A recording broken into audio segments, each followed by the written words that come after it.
স্বাগত আরটিভির সংবাদে।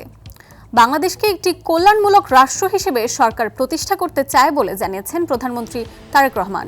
বলেন, যে কাজ করলে মানুষের ভাগ্যের পরিবর্তন হবে সেই কাজ করছে সরকার। কিশোরগঞ্জে জাতীয় মৎস্য পক্ষ 2026-এর আলাদা অনুষ্ঠানে যোগ দিয়ে এসব কথা বলেন প্রধানমন্ত্রী। জানান, মৎস্য চাষীদের কৃষক কার্ডের আওতায় আনা হবে, দেওয়া হবে আলাদা পরিচয়পত্র। সাব্বির আহমেদের ছবিতে শামীম চৌধুরীর রিপোর্ট। জাতীয় মৎস্য পক্ষের উদ্বোধনী আয়োজনে যোগ দিতে দেশের অন্যতম বৃহৎ মৎস্য হাব কিশোরগঞ্জের উদ্দেশ্যে যাত্রা প্রধানমন্ত্রীর। পথিমধ্যে শিক্ষার্থী সহ সর্বসাধারণের উষ্ণ অভ্যর্থনায় সিক্ত হন তিনি। সফরের প্রথম কার্যসূচি জেলার পাকুন্দি উপজেলার মির্জাপুর চেয়ারম্যান বাড়ির ঘাট এলাকার ব্রহ্মপুত্র নদে মাছের পোনা অবমুক্ত করেন সরকার প্রধান। হাত নাড়িয়ে শুভেচ্ছা জানান উপস্থিত সবাইকে। এখানেই শুভেচ্ছা বক্তব্যে তারেক রহমান তুলে ধরেন মৎস্য খাত নিয়ে আগামীর পরিকল্পনা। আশাবাদ ব্যক্ত করেন দেশকে কল্যাণ রাষ্ট্রে পরিণত করার। বিএনপির রাজনীতিটাই হচ্ছে এমন একটি রাজনীতি, যেই রাজনীতির বাস্তবায়ন করলে পরে দেশের মানুষ উপকৃত হবে, গ্রামের মানুষ উপকৃত হবে। এটাই হচ্ছে বিএনপির রাজনীতি। এবং সে কারণেই আমরা চাই এই রাজনীতি বাস্তবায়নের মাধ্যমে বাংলাদেশকে একটি কল্যাণমুখী রাষ্ট্র গড়ে তুলতে।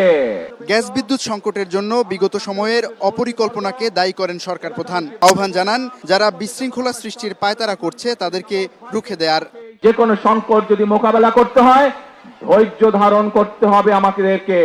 যে কোনো সংকট যদি মোকাবেলা করতে হয়, ঠান্ডা মাথায় পরিকল্পনা গ্রহণ করে ধীরে ধীরে সংকটের মোকাবেলা করতে হবে। কিন্তু আমরা দেখছি এই সংকটের সুযোগ নিয়ে কিছু সংখ্যক ব্যক্তি রাজপথে বিশৃঙ্খলা তৈরির চেষ্টা করছে। রাজপথে যদি বিশৃঙ্খলা তৈরি হয়, সবচেয়ে বেশি ক্ষতিগ্রস্ত হয় সাধারণ জনগণ। আসুন, মৎস্য, কৃষি এবং হাওর সম্ভাবনাকে কাজে লাগিয়ে কিশোরগঞ্জকে এগিয়ে নিয়ে যাওয়ার বার্তা দিলেন প্রধানমন্ত্রী তারেক রহমান। তবে জেলার বুক চিরে বয়ে যাওয়া নরসুন্দা নদীর পুনঃখনন এবং হাওর পর্যটন বিকাশে প্রধানমন্ত্রী প্রয়োজনীয় উদ্যোগ গ্রহণ করবেন, এমনটাই প্রত্যাশা কিশোরগঞ্জবাসীর। শামীম চৌধুরী, আরটিভি, কটিয়াদি, কিশোরগঞ্জ। ফ্যাসিবাদের লোকজন বিপুল অঙ্কের টাকা ছড়িয়ে সোশ্যাল মিডিয়া নিয়ন্ত্রণের চেষ্টা করলেও এভাবে স্বৈরাচারের প্রত্যাবর্তন সম্ভব নয় বলে মন্তব্য করেছেন প্রধানমন্ত্রীর রাজনৈতিক উপদেষ্টা অ্যাডভোকেট রুহুল কবির রিজভী। বলেন, শেখ হাসিনার সঙ্গে পৃথিবীর কোনো ফ্যাসিস্টের তুলনা হয় না। সকালে গাজীপুরের জাতীয় বিশ্ববিদ্যালয়ে জুলাই গণ অভ্যুত্থানের দ্বিতীয় বর্ষপূর্তি উপলক্ষে এক সভায় এসব কথা বলেন তিনি। রিজভী আরও বলেন, ফ্যাসিস্টদের বিরুদ্ধে জনগণের দীর্ঘদিনের সঞ্চিত ক্ষোভের চূড়ান্ত বহিঃপ্রকাশ হচ্ছে জুলাই। এ সময় পুনরায় ফ্যাসিবাদের আগমন ঠেকাতে জুলাই চেতনাকে ধারণ করে বহুদলীয় গণতন্ত্রকে সুপ্রতিষ্ঠিত করার কথাও জানান তিনি। ফ্যাসিবাদের লোকরা তো এখনো আছেন বিভিন্ন জায়গায়, তারা তো ঘোরাফেরা করছেন। তাদের প্রচুর অর্থ আছে, বৃত্ত আছে, তাদের টাকা আছে, পয়সা আছে। এটা নিয়ে নানাভাবে, আর বিশেষ করে সোশ্যাল মিডিয়াটাকে তারা প্রচণ্ডভাবে নিয়ন্ত্রণ করার চেষ্টা করছে, কারণ তাদের টাকা আছে। তো সুতরাং এইটা দিয়ে তারা এই বলানোর চেষ্টা করছে। এই ধরনের পতিত স্বৈরাচারের প্রত্যাবর্তন হয়। রাজশাহীর বিমানবন্দরকে সম্প্রসারিত করে বিদেশে মাছ রপ্তানির ব্যবস্থা করার প্রতিশ্রুতি দিয়েছেন ভূমিমন্ত্রী মোহাম্মদ মিজানুর রহমান মিনু। বলেন, বিশ্বে ৮ম অবস্থানে থাকা দেশের মৎস্য খাত আরও সামনে এগিয়ে নিতে কাজ করছে সরকার। অন্যদিকে আইনমন্ত্রী অ্যাডভোকেট মোহাম্মদ আসাদুজ্জামান বলেছেন, ভোটারদের আঙুলের কালি মুছে যাওয়ার আগেই নির্বাচনী প্রতিশ্রুতি বাস্তবায়নে কাজ শুরু করেছে সরকার। প্রতিনিধিদের পাঠানো তথ্যচিত্রে আরও জানাচ্ছেন সুলাইমান কবির। উদ্বোধন ঘোষণা করেছেন। রাজশাহী জেলা শিল্পকলা একাডেমিতে দুপুরে জাতীয় মৎস্য পক্ষের অনুষ্ঠানে যোগ দেন ভূমিমন্ত্রী মোহাম্মদ মিজানুর রহমান মিনু। মন্ত্রী বলেন, কার্গো বিমানে করে রাজশাহী অঞ্চলে তাজা মাছ বিদেশে রপ্তানির ব্যবস্থা করতে কাজ করছে সরকার।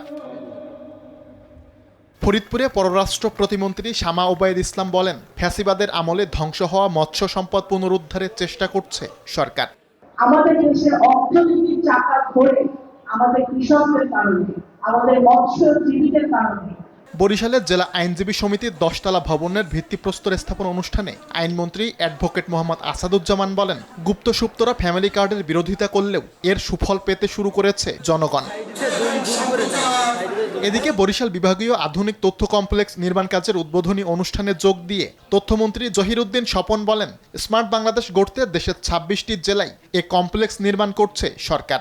তথ্যের সেবা বিনোদনের সেবা, জ্ঞান আহরণের সেবা, গবেষণার সেবা, এটা দেওয়ার জন্যই আমরা এই তথ্য কমপ্লেক্সের যাত্রা শুরু করেছি। এই আশাবাদ ব্যক্ত করছি আমি, এই কাজ শেষ হওয়ার পরে আমরা আমাদের মেয়াদ সম্পন্ন করার আগেই ডিজিটাল বাংলাদেশকে স্মার্ট বাংলাদেশে পরিণত করে বিদায় নেব ইনশাআল্লাহ। মানিকগঞ্জে উন্নয়ন সভায় অংশ নিয়ে জেলায় 2টি উপশহর নির্মাণের ঘোষণা দেন বেসামরিক বিমান পরিবহন ও পর্যটন মন্ত্রী আফরোজা খান রিতা। মানিকগঞ্জে আমরা 2টা উপশহর নির্মাণ করা হবে। আমরা কিন্তু অলরেডি গজারিয়াতে জায়গা দেখেছি যা উপশহর করার জন্য। খুলনায় এক মতবিনিময় সভায় অংশ নিয়ে হারিয়ে যাওয়া সংস্কৃতি, গান, কবিতা নতুন প্রজন্মের মাঝে ছড়িয়ে দেওয়ার আহ্বান জানান সংস্কৃতি বিষয়ক মন্ত্রী নিতাই রায় চৌধুরী। যশোরে ভ্রাম্যমাণ বইমেলার উদ্বোধনী অনুষ্ঠানে অংশ নিয়ে সমাজে ইতিবাচক পরিবর্তনে শিশুদের বই পড়ার অভ্যাসে ফিরিয়ে আনার আহ্বান জানান বিদ্যুৎ, জ্বালানি ও খনিজ সম্পদ প্রতিমন্ত্রী অনিন্দ ইসলাম অমিত। সকলের ডিজিটাল ডিভাইস নির্ভর হয়ে গেছে, তাতে অনেক ধরনের সামাজিক অস্থিরতা তৈরি হয়েছে। আবারও আমাদেরকে বইয়ে ফিরে যেতে হবে। জেলা প্রশাসন, বিশ্ব সাহিত্য কেন্দ্র ও যশোর ইনস্টিটিউটের সহযোগিতায় 5 দিনব্যাপী এ মেলার আয়োজন করা হয়েছে। সুলাইমান কবির, RTV। তীব্র গ্যাস সংকট ও বিদ্যুতের লোডশেডিংয়ে ব্যাহত শিল্পনগরী নরসিংদীর কারখানার উৎপাদন। প্রায় 40% উৎপাদন কমে যাওয়ায় কারখানাগুলোতে কমেছে লেনদেন। ব্যবসায়ীদের দাবি, প্রতিদিন প্রায় 100 কোটি টাকা ক্ষতি হচ্ছে। সময় মতো পণ্য সরবরাহ করতে না পারলে বিদেশি ক্রেতাদের অর্ডার হারানোর আশঙ্কাও করছেন শিল্প মালিকরা।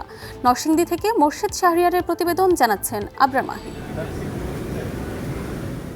নরসিংদীতে তীব্র গ্যাস সংকটে মুখ থুবড়ে পড়েছে শিল্প কারখানার উৎপাদন। মাধবদী, শেখেরচর ও চৌয়ালা এলাকার টেক্সটাইল, ডাইং, নিটিং ও স্পিনিং কারখানাগুলোতে গ্যাসের চাপ না থাকায় কোথাও উৎপাদন বন্ধ, কোথাও চলছে নামমাত্র। ব্যবসায়ীদের দাবি, গ্যাস সংকটে ছোট বড় প্রায় 1000 শিল্প প্রতিষ্ঠান ক্ষতিগ্রস্ত হচ্ছে।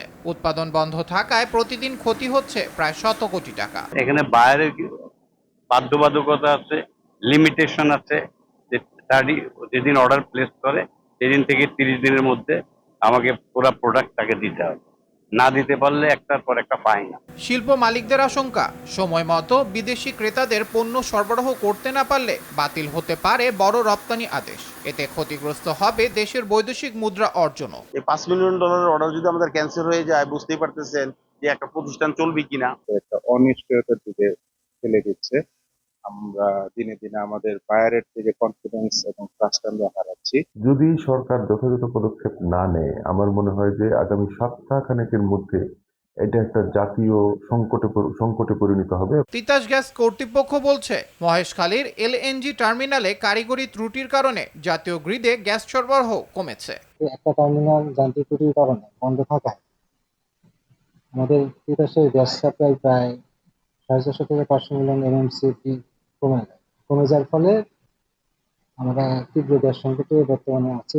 দ্রুত গ্যাস সরবরাহ স্বাভাবিক না হলে নরসিংদী শিল্প খাতে ক্ষতির পরিমাণ আরও বাড়বে। তাই শিল্প ও রপ্তানি খাতের স্বার্থে দ্রুত সংকট সমাধানের দাবি জানিয়েছেন ব্যবসায়ী ও শিল্প মালিকরা। আবরার মাহি, RTV। চট্টগ্রামের সীতাকুণ্ডে শ্রমিক হতাহতের ঘটনায় ফেরদৌস স্টিল শিপ রিসাইক্লিংয়ের সব কার্যক্রম স্থগিত করেছে Bangladesh ship recycling board BSRB। শনিবার রাতে এই সিদ্ধান্তের কথা নিশ্চিত করেছেন BSRBর মহাপরিচালক ASM শফিউল আলম তালুকদার। এই স্থগিতাদেশ অবিলম্বে কার্যকর হবে এবং পরবর্তী নির্দেশ না দেওয়া পর্যন্ত বহাল থাকবে। এ সময় তিনি বলেন, গত শুক্রবারের ভয়াবহ ওই ঘটনার পরিপ্রেক্ষিতে কারখানাটির কার্যক্রম বন্ধ করা হয়েছে। পরবর্তী সিদ্ধান্ত না নেওয়া পর্যন্ত শিপইয়ার্ডটি পুরোপুরি বন্ধ থাকবে। সুরক্ষাজনিত বিধান অমান্য করার অভিযোগ পাওয়া গেছে এই ইয়ার্ডের বিরুদ্ধে। তবে এই ঘটনায় এখনো পর্যন্ত কোনো মামলা হয়নি। হবিগঞ্জের লাখাইয়ে জমি নিয়ে বিরোধে 2 পক্ষের মধ্যে সংঘর্ষ হয়েছে। এতে উভয় পক্ষের অন্তত 15 জন আহত হয়েছেন। সকালে তেঘুরিয়া গ্রামে এই সংঘর্ষের ঘটনা ঘটে। স্থানীয়রা জানায়, তেঘুরিয়া গ্রামের সুমন মিয়া ও রফিক মিয়ার পরিবারের মধ্যে দীর্ঘদিন ধরে জমি নিয়ে বিরোধ চলে আসছিল। এরই জেরে সকালে উভয় পক্ষের লোকজন দেশীয় অস্ত্র নিয়ে সংঘর্ষে জড়িয়ে পড়েন। প্রায় আধা ঘন্টা ধরে চলা সংঘর্ষে 15 জন আহত হন। এলাকায় উত্তেজনা বিরাজ করায় অতিরিক্ত পুলিশ মোতায়েন করা হয়েছে। নোয়াখালীতে আলোচিত 3 খুনের মামলায় 3 আসামিকে মৃত্যুদণ্ড এবং 3 জনকে যাবজ্জীবন কারাদণ্ড দিয়েছেন আদালত। একই সঙ্গে যাবজ্জীবন সাজাপ্রাপ্ত প্রত্যেককে 1 লাখ টাকা করে জরিমানা করা হয়েছে। অনাদায়ে আরও 1 বছর কারাদণ্ড দেওয়া হয়। দুপুরে নোয়াখালীর বিশেষ জজ আদালতের বিচারক মোহাম্মদ শওকত আলী এ রায় ঘোষণা করেন। মৃত্যুদণ্ডপ্রাপ্ত আসামিরা হলেন বেগমগঞ্জ উপজেলার ওমর নাসির সাজু, ওমর শরীফ সুলতান ও নোয়াখালী পৌর এলাকার মোহাম্মদ সৌরভ। মামলার বিবরণে জানা যায় 2016 সালের 21 মে সালিশ বৈঠকে আসামিদের হামলায় ওয়াসিম, রাজীব ও ইয়াসিন নামের 3 জন নিহত হন। রাঙ্গামাটির মানিকছড়িতে সড়ক দুর্ঘটনায় 4 জন নিহত হয়েছেন। এ ঘটনায় গুরুতর আহত হন আরও 2 জন। সকালে মানিকছড়ি আর্মি ক্যাম্পের সামনে রাঙ্গামাটি খাগড়াছড়ি মহাসড়কে এই দুর্ঘটনা ঘটে। পঞ্চগড়ে ট্রাকের ধাক্কায় জয়নাল আবেদিন নামে পূবালী ব্যাংকের এক সিকিউরিটি গার্ড নিহত হয়েছেন। দুপুরে পঞ্চগড় সুগার মিল গেট বাজারে এই দুর্ঘটনা ঘটে। এদিকে চুয়াডাঙ্গায় ট্রেনে কাটা পড়ে মিনি খাতুন নামে এক নারীর মৃত্যু হয়েছে। সকালে মমিনপুর স্টেশন এলাকায় এই দুর্ঘটনা ঘটে। অপরদিকে টাঙ্গাইলের কালীহাতিতে রেল লাইনের পাশ থেকে অজ্ঞাত এক যুবকের মরদেহ উদ্ধার করেছে পুলিশ। অন্যদিকে নোয়াখালীর সেনবাগে মাইক্রোবাসের ধাক্কায় অটোরিকশার আরোহী মোশাররফ হোসেন মজুমদার নামের এক ইউনিয়ন বিএনপি নেতা নিহত হয়েছেন। এ সময় কেশারপাড় ইউপি চেয়ারম্যান আব্দুল হক সুমন সহ আরও 2 জন গুরুতর আহত হন। RTV সংবাদ এই পর্যন্তই। ধন্যবাদ সবাইকে।